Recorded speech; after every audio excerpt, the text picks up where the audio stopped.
नमस्कार साथियों, स्वागत है आप सभी का अपने इस YouTube चैनल गुरुजी 4.0 में। तो एक बार बताएंगे आप सब लोग कैसे हैं, कैसी चल रही है आपकी तैयारी। उम्मीद है अच्छे होगे, तैयारी भी अच्छी चल रही होगी। तो आप एक बार बताएंगे आपने रिवीजन किया कि नहीं किया पिछली क्लास का।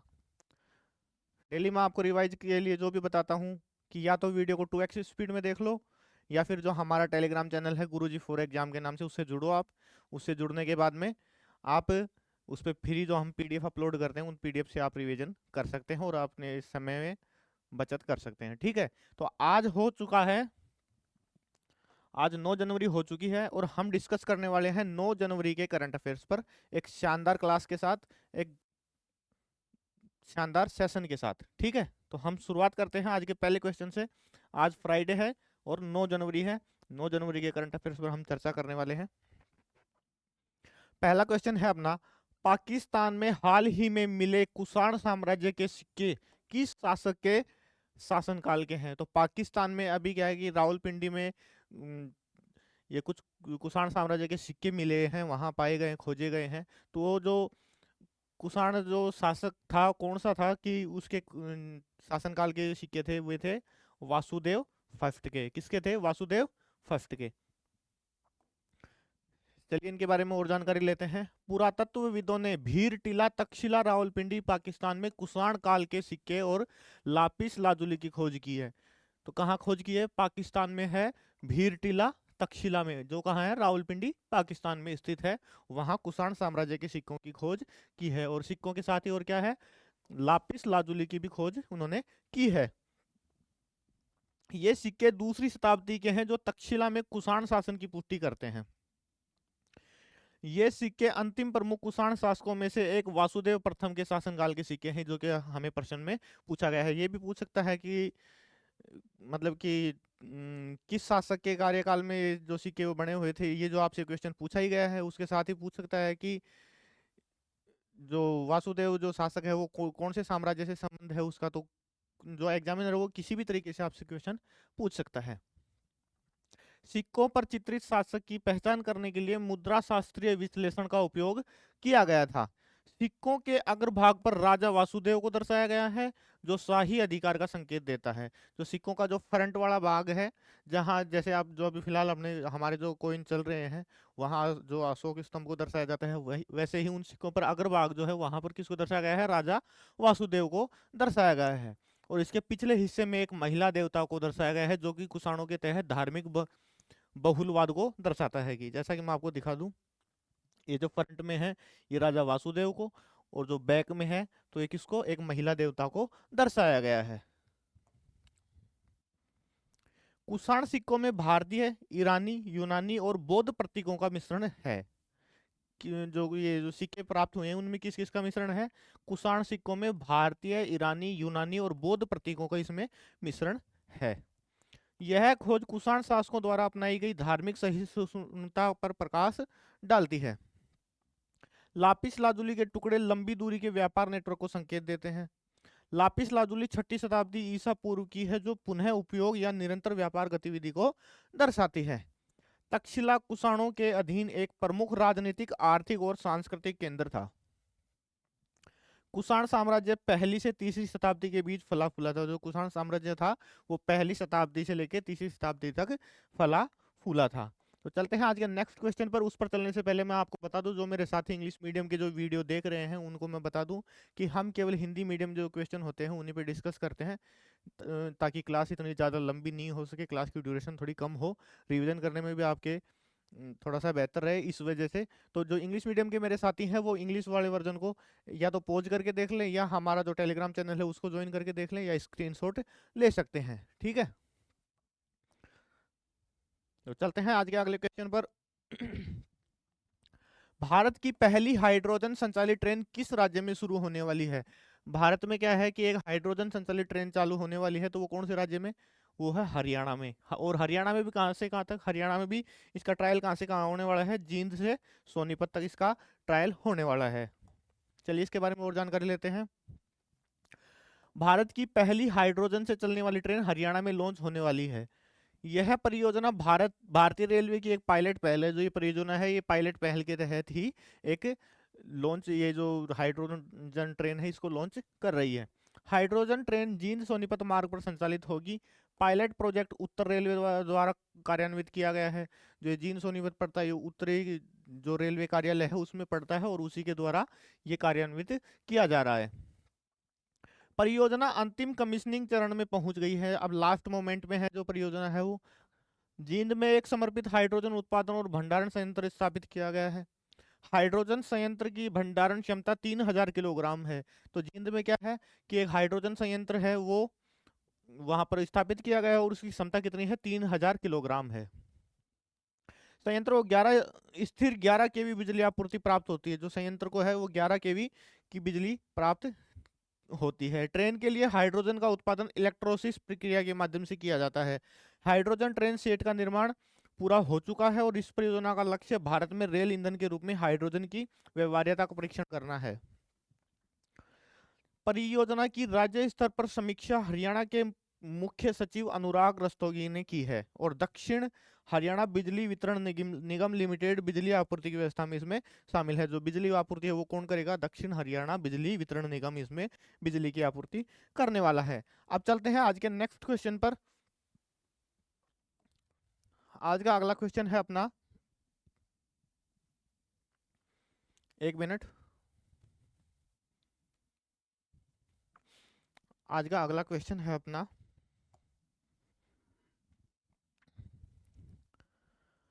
ईस्टर्न इंपीरियल ईगल को हाल ही में भारत के किस संरक्षित क्षेत्र में देखा गया है। एक ईस्टर्न इंपीरियल ईगल है वो प्राय थोड़ा सा लुप्त प्रजाति का जीव है, उसको अभी संरक्षित क्षेत्र में देखा गया। तो कौन से संरक्षित क्षेत्र में देखा गया, वो मुदुमुलई टाइगर रिजर्व में देखा गया है। कहाँ देखा गया है, मुदुमुलई टाइगर रिजर्व में देखा गया है।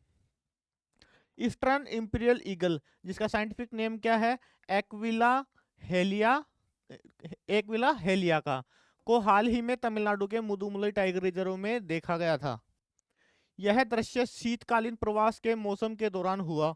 एक तस्वीर में बाज को लुप्त प्राय मिस्र के गिद्ध के साथ कैद किया गया है। तो एक तस्वीर ली गई थी जिसमें ईस्टर्न इंपीरियल ईगल को देखा गया, वो मिस्र के गिद्ध के साथ इसकी फोटो ली गई थी। यह प्रजाति पश्चिमी और मध्य एशिया में प्रजनन करती है और सर्दियों में अफ्रीका, मध्य पूर्व, दक्षिण और पूर्वी एशिया के कुछ भागों में हिस्सों में भी ये प्रवास करती है। मुदुमलाई टाइगर रिजर्व खुले घास के मैदानों, जंगल के किनारों, ऊंचे घोंसले वाले पेड़ों और प्रचुर शिकार के कारण आदर्श रैप्टर आवास प्रदान ये करता है। दीर्घकालिक अध्ययन 2011 से 2022 में मुदुमलई में 58 रैप्टर प्रजातियां दर्ज की गई हैं। 2011 से 2022 तक अर्थात लगभग 11 वर्षों तक मुदुमलई में 58 रैप्टर प्रजातियां दर्ज की गई हैं। ईस्टर्न इंपीरियल ईगल एक शीर्ष शिकारी है जो करतंकों और छोटे स्तनधारियों को नियंत्रित करके परिस्थितिकी संतुलन बनाए रखता है। ठीक है, तो ये क्या है कि एक शिकारी पक्षी है जो छोटे जो करतंक होते हैं जैसे चूहे वगैरह हो गए, छोटे स्तनधारी हो गए, उनको शिकार करता है और परिस्थिति की जो संतुलन है उसको बनाए रखता है। यह प्रजाति बिखरे हुए पेड़ों और खुले शिकार के मैदानों वाले वन स्टेपी आवासों को पसंद करती है। खतरों में निवास स्थान का नुकसान, मानवीय अशांति और शिकार की घटती उपलब्धता इसमें शामिल है। ई बर्ड रिकॉर्ड 2020 से 2025 पुष्टि करते हैं कि यह प्रजाति मुदुमुलई में नियमित रूप से सर्दियों में रहती है। तो अभी भी ये जो देखा गया वो सर्दियों में ही देखा गया है। चलते हैं आज के नेक्स्ट क्वेश्चन पर। इंग्लिश मीडियम वाले साथी इंग्लिश वर्जन को देख लेंगे, चाहो तो आप स्क्रीनशॉट भी ले सकते हो उसका। अगला क्वेश्चन है अपना, जूनियर एस 125 श्रेणी में IAME UAE कार्टिंग चैंपियनशिप में पदार्पण पर शीर्ष 5 में स्थान हासिल करने वाले पहले भारतीय कौन बने हैं। तो कौन बनी है वो बनी है अतीका मीर। कौन बनी है, अतीका मीर बनी है। चलिए इसके बारे में और जानकारी लेते हैं। जम्मू कश्मीर की Atika Mir IAME UAE karting championship में पहली बार शीर्ष 5 में जगह बनाने वाली पहली भारतीय बनी है। उन्होंने यास मरीना सर्किट आबू धाबी में जूनियर एस 125 वर्ग, जो आयु का कौन सा वर्ग था, 12 से 14 वर्ष में प्रतिस्पर्धा इन्होंने की है। अतिका ने 2026 में पहली बार मिनी श्रेणी आयु क्या है कि 8 से 12 वर्ष की जो कैटेगरी है उसमें जूनियर S125 श्रेणी में इन्होंने प्रवेश किया है। वह पुरुष प्रधान ग्रिड में 35 ड्राइवरों के बीच 5वें स्थान पर आई है। जो 35 ड्राइवरों की टीम थी उसमें ये वो 5वें स्थान पर आई है। Atika Mir IAME UAE championship इतिहास में शीर्ष 5 में स्थान हासिल करने वाली पहली महिला बन गई है। IAME UAE कार्टिंग चैंपियनशिप पेशेवर युवा कार्टिंग के लिए उच्च प्रदर्शन IAME X30 इंजन का उपयोग करती है। अतिका मीर का जन्म 2014 में श्रीनगर जम्मू कश्मीर में हुआ था और उनका पालन पोषण अभी फिलहाल संयुक्त अरब अमीरात में हो रहा है। वह रोटेक्स यूरो ट्रॉफी में शीर्ष 10 में जगह बनाने वाली पहली भारतीय और एशियाई लड़की बन गई है। Atika Rotex max challenge international trophy की पहली महिला विजेता बन गई है। अब चलते हैं आज के नेक्स्ट सवाल पर। आज का नेक्स्ट क्वेश्चन है, जनवरी 2026 में भारतीय सेना द्वारा घोषित नवनिर्मित आधुनिक युद्ध बल का नाम क्या है? तो वो क्या है? भैरव। क्या है इस युद्ध बल का नाम? भैरव। जैसा कि आप देख पा रहे होंगे, अब की बार सेना दिवस की जो परेड चल रही है वो कहाँ चल रही है? जयपुर में चल रही है। और वहां भी इस जो अभी मैंने बताया है कि ये जो आधुनिक युद्ध बल है भैरव, इसका प्रदर्शन भी वहां किया जा रहा है। अगर आप जयपुर के आसपास के हैं तो जरूर आप देखने जाइए, वहां प्रदर्शनी लगी हुई है। 15 जनवरी तक वहां परेड चल रही है, वहां एंट्री करके आप देख सकते हैं। चलिए इसके बारे में और जानकारी लेते हैं। जनवरी 2026 में भारतीय सेना ने भैरव नामक एक नई आधुनिक युद्ध शक्ति को निर्माण करने की घोषणा की है। भैरव एक ड्रोन केंद्रित लड़ाकू बल है जिसे प्रौद्योगिकी संचालित युद्ध के लिए डिजाइन किया गया है। तो ये भैरव युद्ध की जो शक्ति है वो किसके लिए है? वो ड्रोन केंद्रित युद्ध शक्ति है। बल में 1 लाख से अधिक प्रशिक्षित ड्रोन ऑपरेटर शामिल होंगे। जो बल में क्या है कि 1 लाख से भी अधिक जो ड्रोन ऑपरेटर हैं वो इसमें शामिल होंगे जो प्रशिक्षित हैं। भैरव विश्व स्तर पर सबसे बड़ी समर्पित ड्रोन युद्ध इकाइयों में से एक है। भैरव बटालियन के प्रत्येक सैनिक को उन्नत ड्रोन संचालन में प्रशिक्षित किया जाता है और भैरव युद्ध के मैदान पर वास्तविक समय की निगरानी और टोह लेने में सक्षम बनाता है। यह बल दुश्मन के ठिकानों पर सटीक आक्रामक ड्रोन हमले करने में सक्षम है। जो ये भैरव जो युद्ध बल है वो जो दुश्मन के जो ठिकाने हैं वहां पर सटीक निशाना लगाता है। किसके द्वारा? ड्रोन के द्वारा। भैरव प्रतिकूल वातावरण में उच्च गति संचालन का समर्थन करता है और यह बल हाल के वैश्विक संघर्षों से मिले सबक को दर्शाता है जहां ड्रोन ने बल गुणक के रूप में काम किया है। भैरव बटालियनों को चुस्त ड्रोन केंद्रित लड़ाकू इकाइयों के रूप में संचालित किया गया है। ठीक है, अब चलते हैं आज के नेक्स्ट क्वेश्चन पर। आज का अगला क्वेश्चन है अपना, विश्व में पहली बार किस देश ने किसी कीट प्रजाति को कानूनी अधिकार प्रदान किया है? तो कौन से देश ने किया है? वो किया है पेरू ने। ठीक है, पेरू ने क्या किया है कि कीट प्रजाति है उसको एक कानूनी अधिकार इसको प्रदान किया है। चलिए इसके बारे में और जानकारी लेते हैं। विश्व स्तर पर पहली बार किसी कीट प्रजाति को कानूनी अधिकार दिए गए हैं। पेरू में क्या है कि 2 नगर पालिकाएं हैं, सेटिपो और नोटा ने अमेजोनियन डंक रहित मधुमक्खियों के लिए कानूनी अधिकार को मान्यता दी है। तो वहाँ कुछ मधुमक्खियां हैं जो डंक रहित हैं या उनके डंक से मतलब कि थोड़ा बहुत पैन होता है, उनमें थोड़ा जहर वगैरह नहीं होता, उनको कानूनी अधिकार इन्होंने दिए हैं। अध्यादेश का उद्देश्य मधुमक्खियों को वनों की कटाई, जलवायु परिवर्तन और निवास स्थान के नुकसान से बचाना है। तो ये जो अध्यादेश है उसका क्या उद्देश्य है कि वनों की कटाई से, जलवायु परिवर्तन से और निवास स्थान जो बनाते हैं उनसे जो अगर उनको कोई नुकसान होता है तो उनसे उनको बचाना इसका मुख्य उद्देश्य है। डंक रहित मधुमक्खियों में या तो डंक की कमी होती है या ऐसे डंक होते हैं जो गंभीर दर्द का कारण नहीं बनते हैं। दुनिया भर में डंक रहित मधुमक्खी की लगभग 500 प्रजातियां हैं। तो डंक रहित, दुनिया भर में डंक रहित बिना डंक के जो मधुमक्खियां उनकी प्रजातियां कितनी हैं? लगभग 500 प्रजातियां मौजूद हैं, जिनमें से लगभग आधी अमेजन वर्षा वन में है। तो वो जो 500 प्रजातियां हैं उनमें से लगभग जो आधी है वो कहाँ निवास करती हैं? जो अमेजन के जंगल है वहां निवास करती हैं। पेरू में डंक रहित मधुमक्खियों की 170 से अधिक प्रजातियां हैं। तो पेरू जो देश है वहां पर भी 500 में से लगभग 170 से भी अधिक प्रजातियां पेरू में निवास करती हैं। डंक रहित मधुमक्खियां डायनासोर युग के बाद से लगभग 80 मिलियन वर्षों से अस्तित्व में हैं। वे अमेजन वर्षा वन के 80% से अधिक पौधों को परागित करते हैं जिसे वन और जैव विविधता का समर्थन होता है। कोको, कॉफी और एवोकाडो जैसी प्रमुख फसलें परागण के लिए डंक रहित मधुमक्खियों पर निर्भर करती हैं। उनके शहद में सूजनरोधी, जीवाणुरोधी और एंटीवायरल गुण पाए जाते हैं। असानिका और कुकमा कुकमीरिया जैसे स्वदेशी समुदाय मधुमक्खियों का उपयोग चिकित्सा और आध्यात्मिक उद्देश्यों के लिए करते हैं। तो जो मधुमक्खियों का उपयोग है चिकित्सा के लिए भी किया जाता है। अब चलते हैं आज के अगले क्वेश्चन पर। आज का अगला क्वेश्चन है अपना, कर्नाटक के मुख्यमंत्री के रूप में सबसे लंबे कार्यकाल का मील का पत्थर सिद्धारमैया ने किस पूर्व मुख्यमंत्री को पीछे छोड़कर हासिल किया है? तो सबसे पहले तो आपसे ये पूछा जाए कि कर्नाटक के वर्तमान मुख्यमंत्री कौन है, तो कौन है? सिद्धारमैया वहां के वर्तमान मुख्यमंत्री हैं।